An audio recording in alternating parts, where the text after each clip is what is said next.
After a long, exhausting shift, the last thing I expected was to walk into a house full of people waiting for a full five-course meal.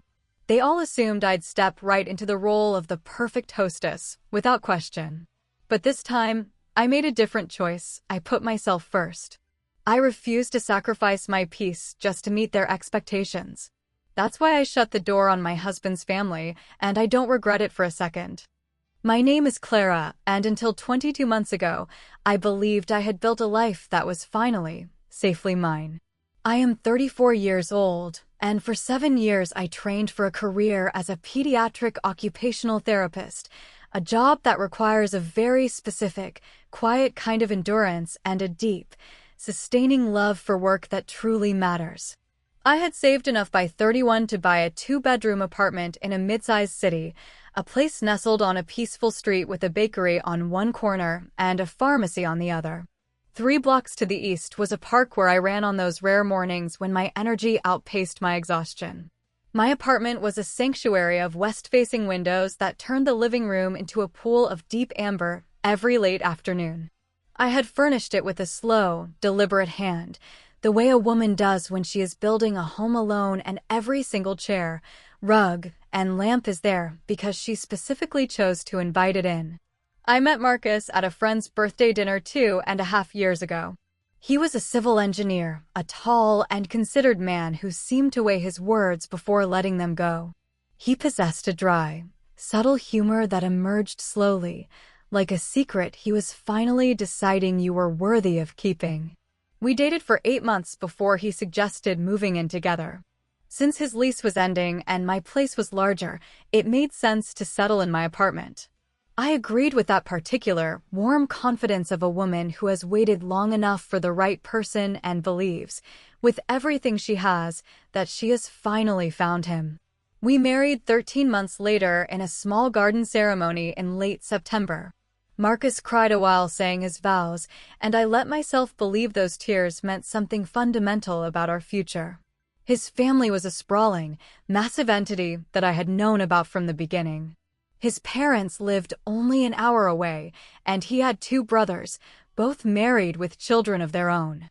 There were aunts, cousins, and family friends who were treated as siblings.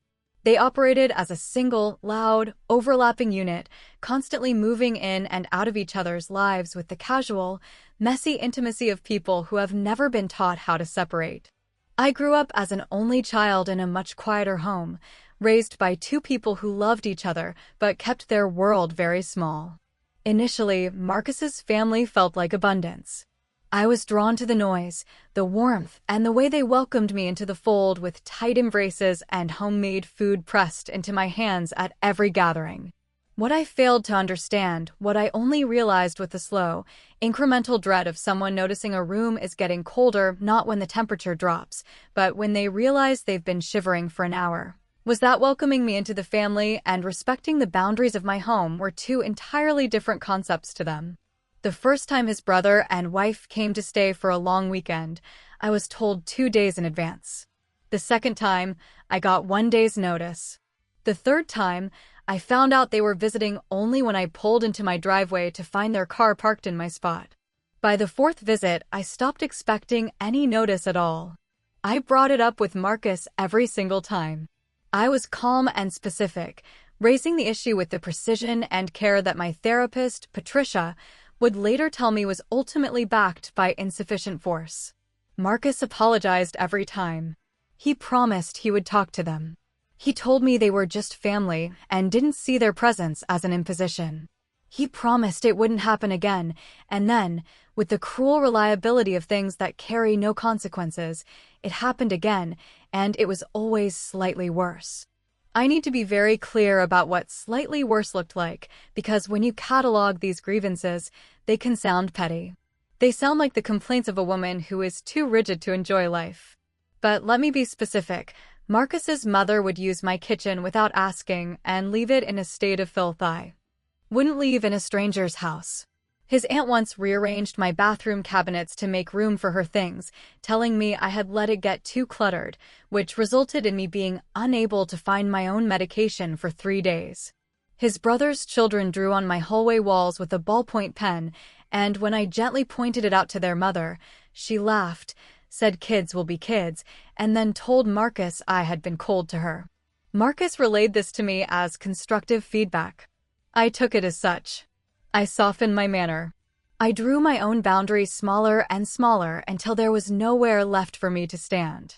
I told myself this was just what marriage into a big family required, that love meant holding your own needs so loosely they eventually blew away. None of that was true. I was just hosting a life in my own apartment rather than living in it. The breaking point began on a Tuesday in November. I'd had a devastating day at the center.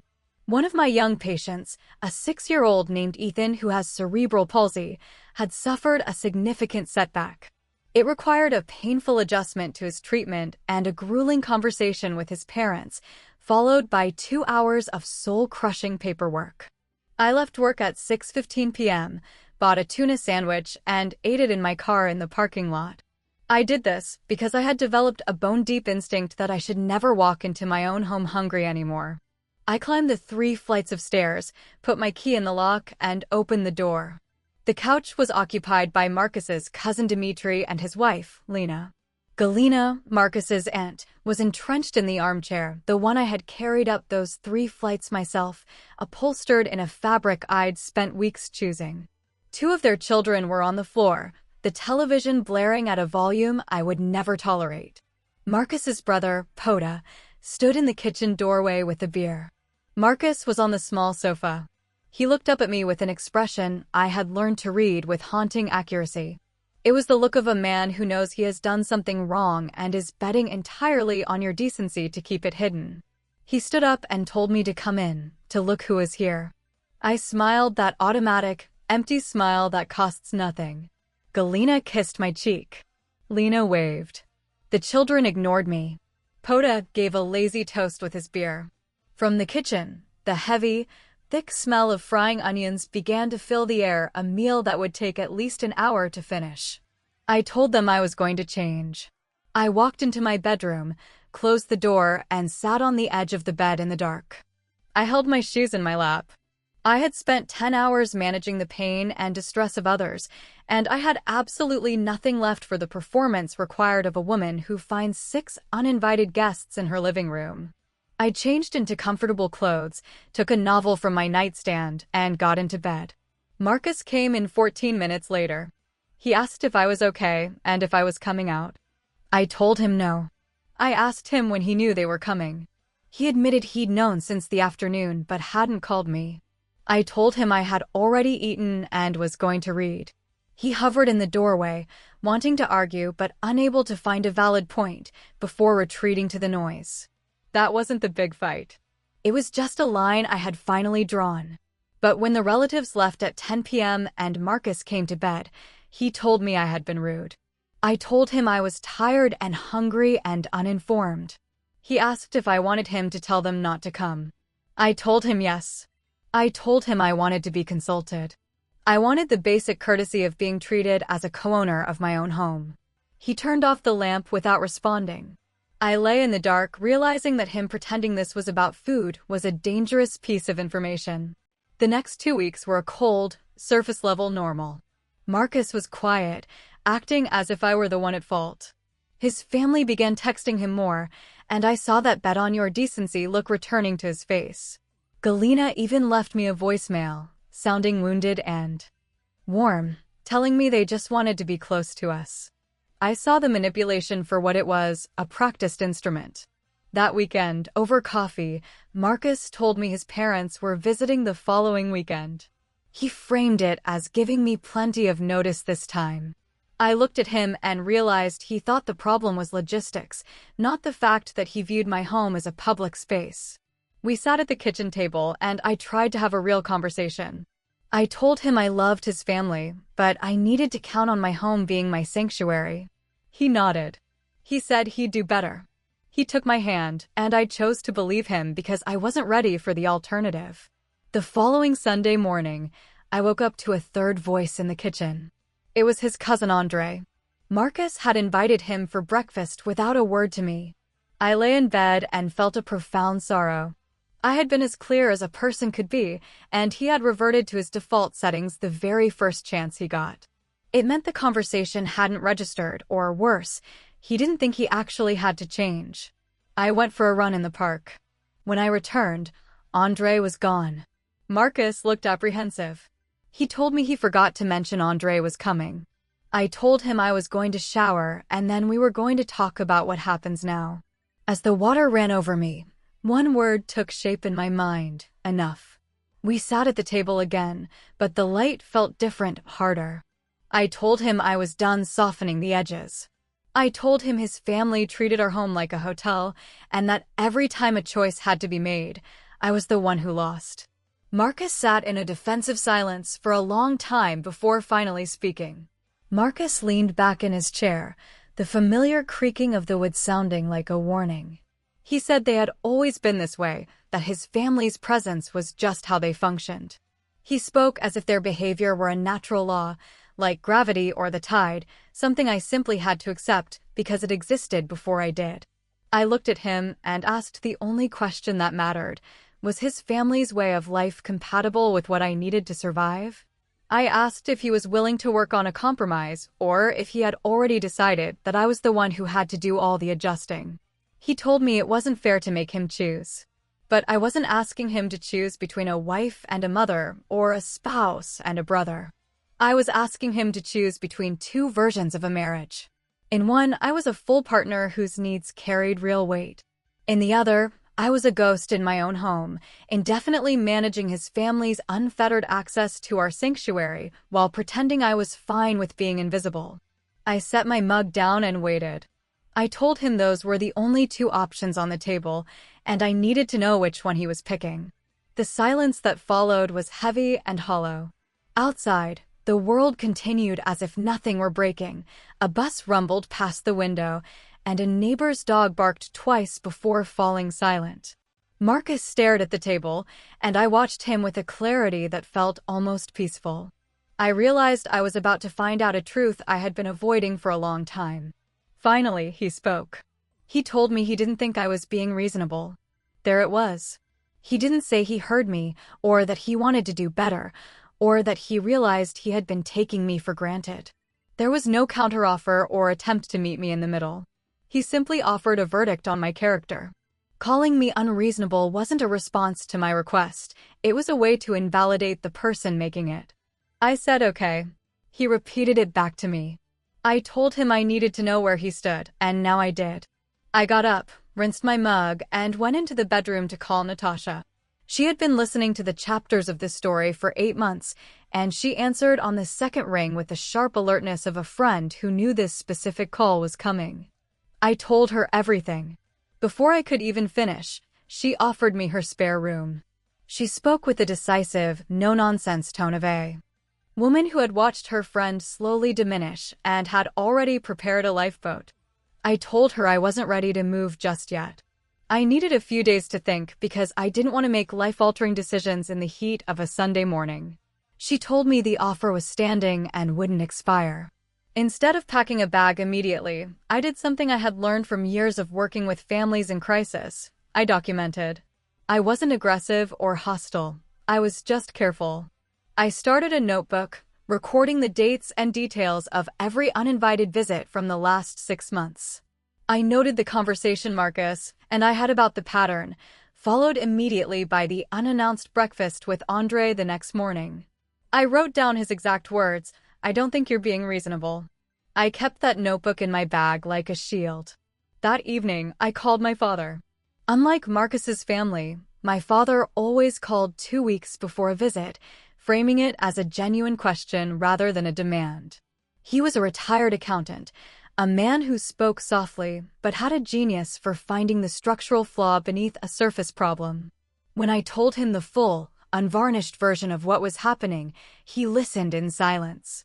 When I finished, he didn't ask a question. He offered a confirmation. He reminded me the apartment was mine. He confirmed that I had bought it before the marriage and that the deed and the mortgage were solely in my name. He said the word good with a practical finality, setting it down like a heavy stone. He told me to keep that fact in mind. The following week felt strange and overvivid, the way days do when you know they are history in the making. Marcus and I moved around each other with the strained politeness of people who have finally said the real things and are waiting to see what survives. He didn't bring up the Sunday fight. He didn't apologize. He wasn't cruel, but he was absent, retreating into the shallow safety of routines, dishes, television, work, where no important decisions could reach him. I went to work, treated my patients, and came home to sit at the kitchen table in that amber afternoon light, wondering how long I could maintain this version of my life before it cost me something I could never get back. On Thursday, Galina called. I decided to answer. She was warm and immediately purposeful, asking if Marcus and I were all right. I told her we were navigating some things. She told me she had spoken to him and that he was very hurt. She said he felt like I was pulling away from the family, like I didn't want them around. I felt a tightness in my chest as I asked her what exactly Marcus had told her. She said he mentioned things were difficult and that I was unhappy about the visits. I told her very calmly that I hadn't expressed a dislike for the family. I had expressed a need to be consulted before guests entered my home.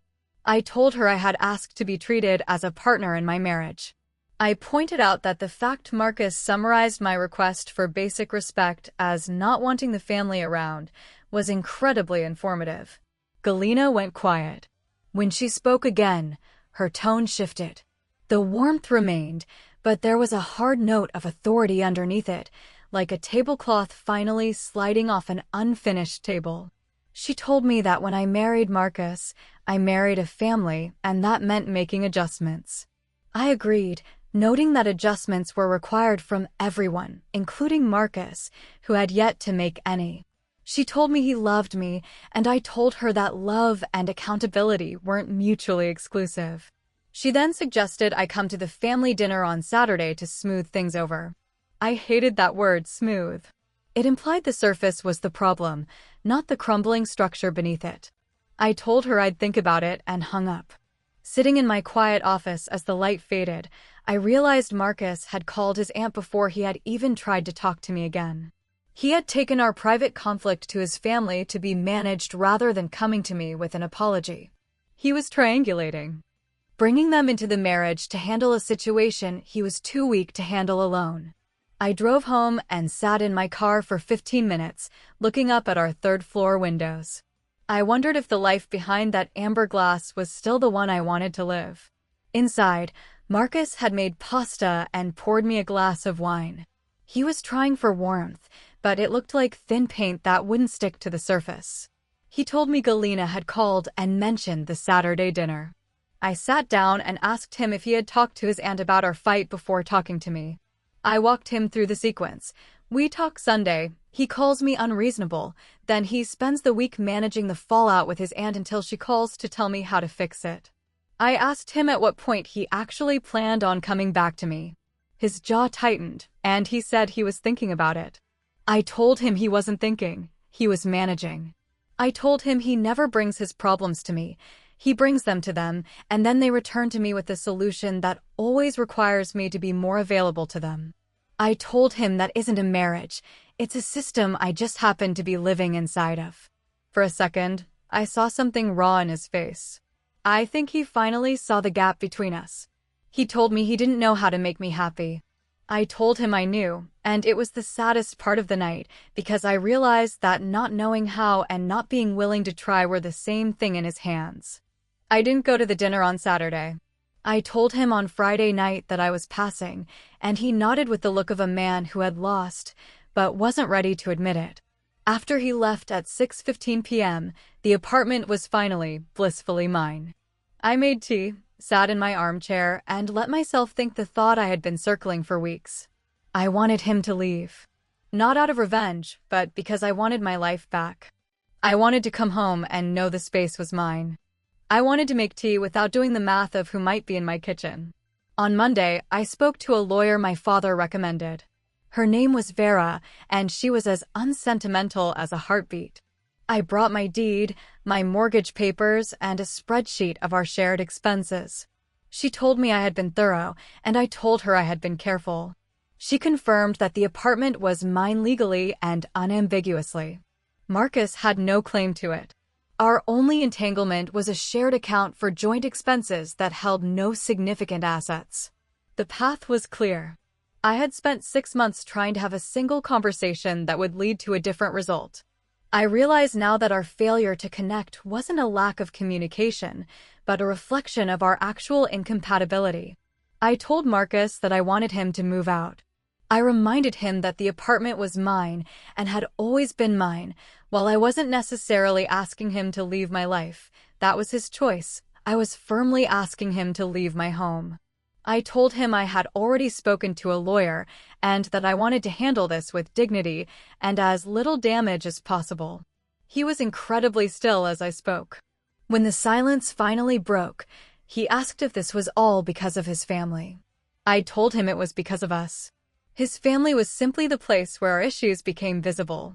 The problem wasn't his aunt or his cousins. The problem was that I had been telling him what I needed for months, and he had consistently chosen not to hear it. Not because he was a villain, but because hearing me would have required him to do something difficult. Doing something difficult where his family was concerned was something he simply wasn't capable of doing, and I couldn't build a life with someone like that. He told me I could have tried harder. I looked at him and said I had tried for 6 months with patience, conversations, and adjustments until the benefit of the doubt had completely run out. I told him I was done trying in a direction that went nowhere. I wasn't angry anymore. I was just finished. His face was a map of grief, anger, and the wounded pride of a man who has been told a truth he cannot argue against. He stood up, pushed back his chair, and went to the bedroom. I sat at the table with my cold tea and listened to my husband pack a bag. He left that night to stay at his brother's. He kissed my forehead at the door and said he was sorry he wasn't better. I watched him go and thought the same thing, me too. The weeks that followed were strange, sad, and quiet, yet underpinned by a relief that arrived every morning. I would wake up to the amber light hitting the walls and know, with a clean certainty, that no one was going to walk through my door without my knowledge. The kitchen was mine, the bathroom was mine, and my Saturday mornings were mine again. It was a small thing, the way breathing is a small thing. You don't notice it until it's gone, and then its absence becomes your entire world. Galena called 3 times in the first 2 weeks. On the 3rd time, I answered. She was genuinely distressed, the sound of a woman watching a family she loved contract around a conflict she had helped create. I let her speak, then told her I held nothing against her personally. I explained that what happened with Marcus wasn't about one dinner or one visit. It was a pattern we couldn't resolve, and it was strictly between us. She was quiet for a moment before admitting, with a rare note of honesty, that they probably did ask too much of me. It cost her something to say that. I thanked her, and we haven't spoken since. Marcus and I reached a legal resolution in 8 weeks. He wasn't unreasonable about the process, which made me realize the man I once believed in wasn't a total fiction. He was just insufficient for the life I needed. He took what was his, I kept what was mine, and we signed the papers on a Wednesday morning. We walked out of the lawyer's office and headed in different directions, which felt like the most honest answer we had ever given each other. My father visited during the 2nd weekend of March. He drove 4 hours and parked in the correct spot because I had texted him which one was free. He knocked on the door instead of using a key because I hadn't given him one yet. He looked at me, taking inventory the way he always does, checking to see if the woman in front of him matched the voice on the phone. He told me I looked well. I told him I was. We cooked together that afternoon, moving with the easy efficiency of people who had been doing this for decades. He fixed a loose hinge on a cabinet and listened with full attention as I told him about a breakthrough one of my patients had recently. When we sat down to eat, he looked at my apartment, at the light and the painting I had rehung, and said the place finally looked like me again. It has been 4 months since Marcus moved out. My life has settled into a new shape that feels permanent rather than borrowed. My mornings are silent and my evenings are mine to plan. I have friends over for dinner when I choose, and every person who enters my home does so because I invited them. I am not without sadness. I want to be honest about that. The story of a woman reclaiming her life isn't always a simple upward trajectory. I miss the sound of another person on a Sunday morning. I miss the ease of early love before we hit our limits. I mourn the version of Marcus that might have been possible in a different life. But I do not mourn the 6 relatives on my couch. I do not mourn the 3 mugs set out by Reflex or the empty smile I used to wear like a tool. I haven't worn that smile once since he left. Last Saturday, I went for a run in the park 3 blocks east. It was a pale, clean winter morning. I ran my loop and sat on a bench, smelling the bread from the bakery on the corner. I wasn't in a hurry because the apartment would be there when I got back, quiet, amberlit, and mine. The cabinet hinge was fixed, the dish rack was where I wanted it, and the lock answered only to my key. I ran home. Some things, when you get them back, make you realize for the first time how much they always cost you. My ordinary life, the quiet street, the good light, the bakery, hadn't been ordinary at all. It was something I had built carefully and then given away piece by piece because I believed love required it. But real love doesn't ask you to give up the thing you are. It works around you.